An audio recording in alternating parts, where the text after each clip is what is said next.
To be free from the fear of death, which is really the fear of losing our identity, we need to be aware that we are something more than this body and mind. We need intelligence. To understand this, we then come to these questions. What exactly is intelligence? Are some of us more intelligent than others? Can we increase the level of our intelligence? Natural intelligence. Intelligence is not something to attain. Every single being is endowed with intelligence. Every one of us has intelligence.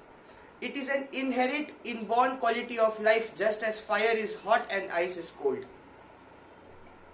Most of us have lost touch with our natural intelligence. That is why we are not able to live life to its fullest potential. We make mistakes our acquired knowledge for intelligence.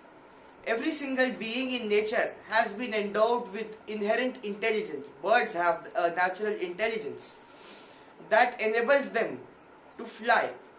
It is amazing to see the migratory birds travel thousands of miles in the sky with no map or guide and retrace their paths back when the seasons change. Patanjali, an enlightened master from India and father of ancient yoga, says that man has in him the intelligence of all the lower forms of consciousness, such as the trees, birds and animals. Man has the capacity to produce food just like trees. He has the capacity to live by himself right from the time he is born, just like animals and birds. By nature, we have all the intelligence in our human body. The difficulty is we strongly believe we are limited.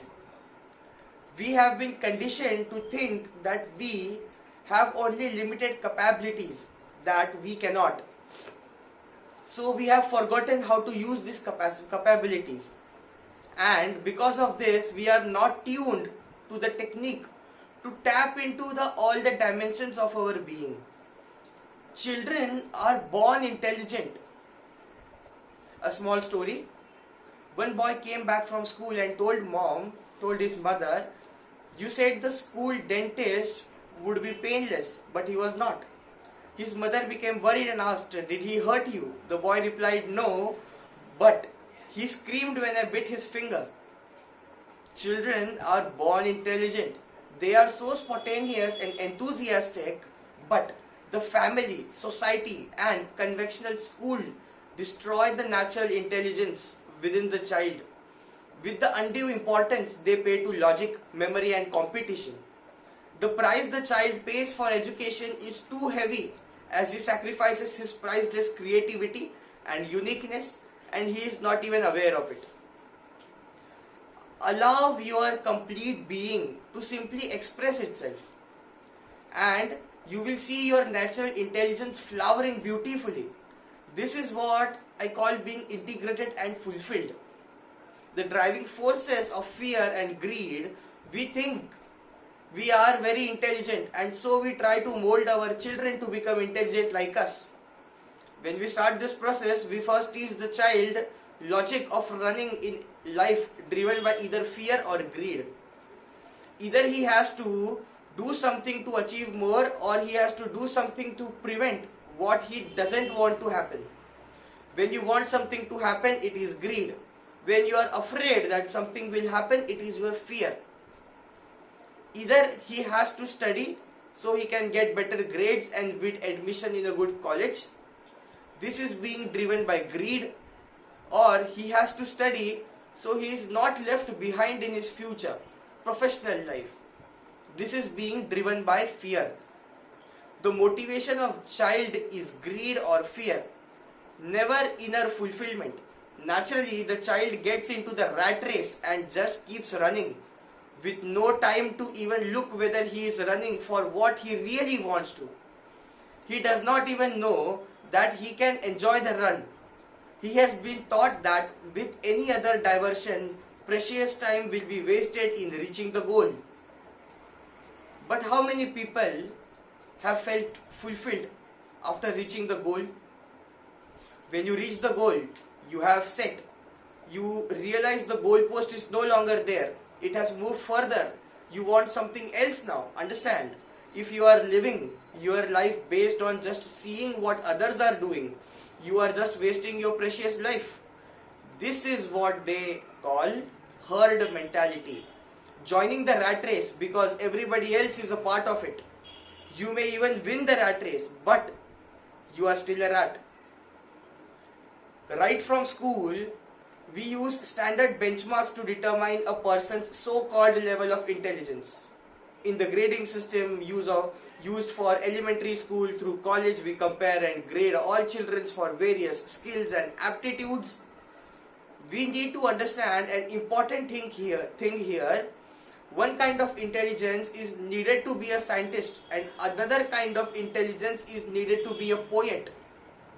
To be an Olympic swimmer, one needs yet another kind of intelligence. Intelligence is the ability to respond to a situation or challenge. Everyone is born intelligent. It is a question of just discovering each one's unique dimension of intelligence. Spontaneity, straightforward intelligence.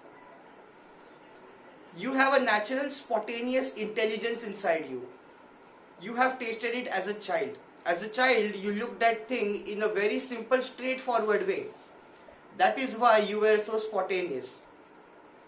What took away that spontaneity as you grew up? The societal conditioning that has been telling you right from you were a child, you are not enough. Because of this, you are constantly trying to become something else, prove something to others. By constantly thinking that you are not enough, you try to imitate others and waste wonderful natural energy bubbling inside you. If you blindly imitate another person's performance or behavior, instead of acting from your own inner spontaneity, your own intelligence will be cheating yourself out of wonderful possibilities. See, knowledge is good only when applied intelligently. It is intelligence that gives the real result, not the knowledge itself. When knowledge is applied in the right place at the right time, it is intelligence. Spontaneity is when we easily express our knowledge in the right place at the right time. In other words, using our intelligence. Intelligence is being aware and spontaneous. Understand an important thing. When you are deeply aware, you cannot make mistakes. With awareness, you don't rely on what others have taught you. You don't rely on the past conditionings that has gone inside on you. For many years, you act just out of the fresh intelligence that comes with awareness. The light of awareness is enough to remove the darkness created by years of living by habit. The whole key lies in being aware so that your intelligence can function. Living every moment in total awareness is what meditation is all about.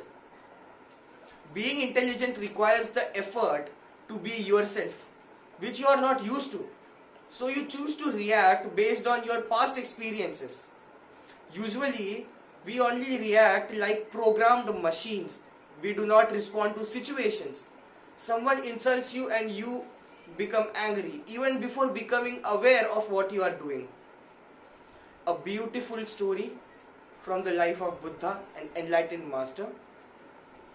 Once a person insulted Buddha openly. His disciple Ananda said, "I was getting so angry with that person, why did you keep quiet? At least I would have given him a piece of my mind." Buddha calmly replied, "You surprised me. What he was saying was completely irrelevant, and you know that. Then why are you getting angry? You are punishing yourself. It is foolishness. When somebody else has made the mistake, why are you suffering for it?" Moving with time, flowing with life, becoming a fluid process instead of becoming a solid ego is called intelligence. Operating with intelligence is the process of going back to the innocence you were born with. It is not a process of becoming. It is not attaining something new. It is discovering your very being. It is the true door to knowing you as you truly are. When you are intellectual, you operate purely from the head, from logic. How many of us realize the tremendous intelligence that our body possesses? Distributed intelligence. Look at this. The human body starts from a single cell which replicates and becomes about 250 different types of cells. Imagine one cell transforms into so many different specialized cells that from the complex parts of the body. Not only do these cells do their specialized job, their very maintenance need millions of things to be done in a second, and all their activities have to be coordinated for the body to function as a single organism. It is the best example of distributed intelligence. Every cell in your body has intelligence. We have been taught that the center of our intelligence is our brain. We think that we cannot control the body through our brain. We can only control our body through our brain. Science has all along been saying that brain controls respiration, digestion, blood circulation and all such activities of body. Now cutting edge research has given rise to a new field called epigenetics. One of the pioneers in this field, Dr. Bruce Lipton, an eminent biologist, has been doing research in the field of epigenetics for over 10 years. In his book, The Biology of Belief, he states that our brain does not control our body. In fact, there is evidence of intelligence in every cell, even the cell's membrane. Recent research at Sanida International Laboratories, USA, supports cellular intelligence theory. Scientists there studied how cells respond to a harmful substance called an antigen that attacked the cells in the body. They concluded that even the cell membrane had a beautiful and complex structure to fight the antigen, and that the cell membrane was not as a simple structure as it was earlier believed. Our body is not a simple centralized system of intelligence controlled by the brain. The human body is a highly evolved, distributed system of intelligence and beautifully, seamlessly orchestrated. Thank you for joining. We will see ahead about intelligence in part 2. Namaskar.